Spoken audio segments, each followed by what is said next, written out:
पार्वती मैया अपनी तप साधना में लगी है। पार्थिव लिंग का निर्माण पार्वती जी ने नहीं किया।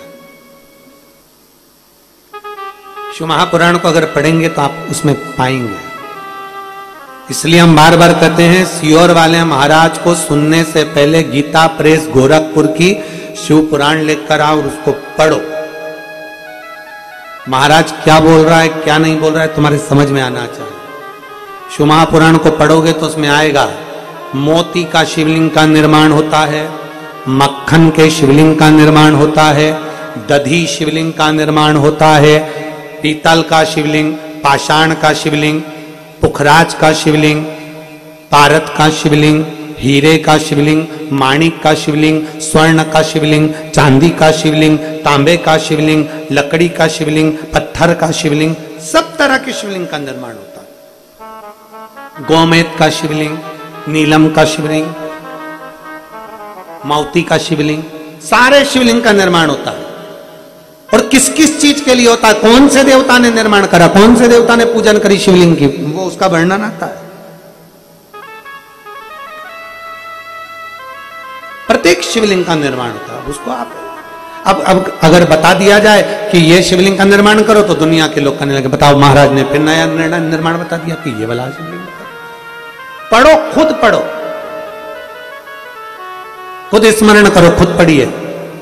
और खुद पढ़ोगे तो तुम्हारे ध्यान में आएगा कि शिवलिंग का निर्माण कैसे होता है। पुखराज का शिवलिंग का निर्माण देवताओं ने करा है, चांदी के शिवलिंग का, सोने का शिवलिंग का, पारत का शिवलिंग का निर्माण देवताओं ने करा, पुखराज के शिवलिंग का निर्माण देवताओं ने, चंदन शिवलिंग का निर्माण देवताओं ने करा, बालू रेत के शिवलिंग का निर्माण करा है, मिट्टी के शिवलिंग का निर्माण करा है, श्वेत मिट्टी, सफेद मिट्टी का, लाल मिट्टी का, पीली मिट्टी का, काली मिट्टी का शिवलिंग का निर्माण करा।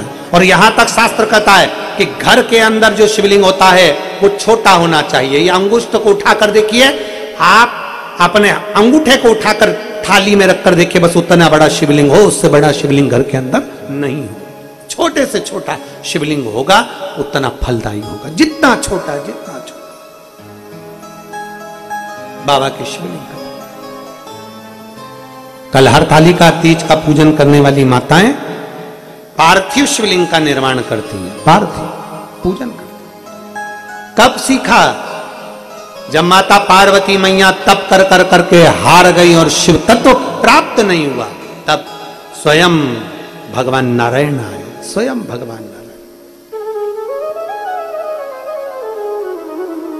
और तेरी लीला का न पाया कोई पार, कि लीला तेरी तू ही जाने, तेरी माया का न पाया कोई पार, कि लीला तेरी तू ही जाने। ये हमें समझना है।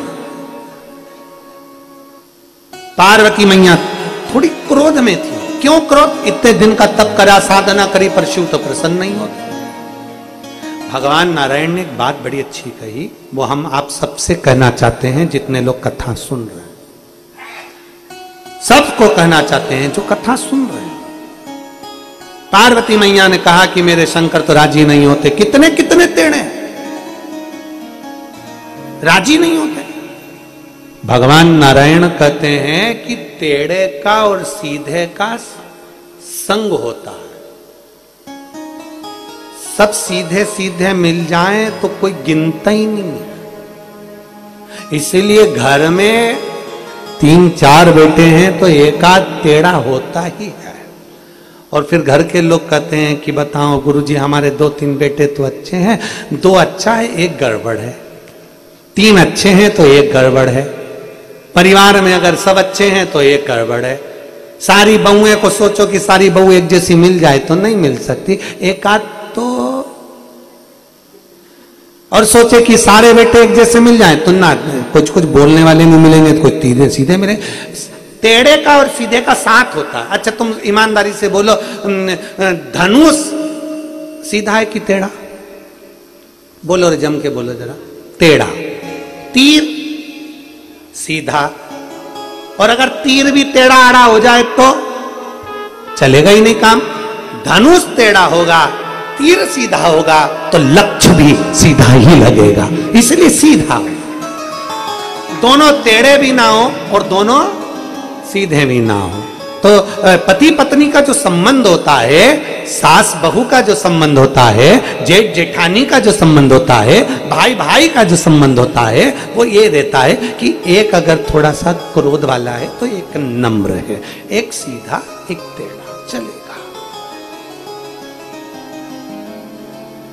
अब पत्नी पति से कह दे कि तुम तो दिन रात इतना बोलते टेढ़े हो, तुम तो जिंदा chit chit chit chit chit chit, तो पत्नी से निवेदन है कि वो धनुष है तो तू बाण बन जा, तू तीर बन, सीधी। वो अपशब्द बोले तू प्रेम से बोले, वो गाली दे तू आरती गा।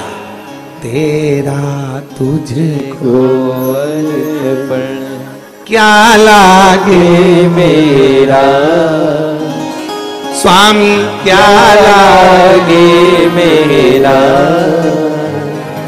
फिर आखिरी में अगर वो कह दे कि तू तो अपने बाप के घर जा, तो भी कह दो मात पिता तुम मेरे शरण गऊ किसकी, और तुम बिन और ना दूजा, प्रभु बिन और ना दूजा, करूं मैं किसकी, किससे किससे आस लगाऊंगी कि मेरा मोबाइल का बैलेंस डलवाएगा। आस करूं मैं किसकी, मैं तो तुमसे आस लगा कर बैठी हूं। जब जब गड़बड़ होगा, कहीं गाड़ी अटकी फोन लगा दूंगी, कहाँ हो, यहाँ मेरे को गाड़ी नहीं मिल रही, लेने भेज दो, आ जाओ जरा। तुरंत जहां अटकी तुम्हें याद किया। और निवेदन है, पति टेढ़ा है तो पत्नी तीर की तरह सीधी हो, अगर पत्नी टेढ़ी है तो पति से निवेदन है वो सीधा होते। कई कई लोग उल्टे भी होते हैं। शिव महापुराण की कथा कहती है, श्रीमद् भागवत में वर्णन आता है कि वो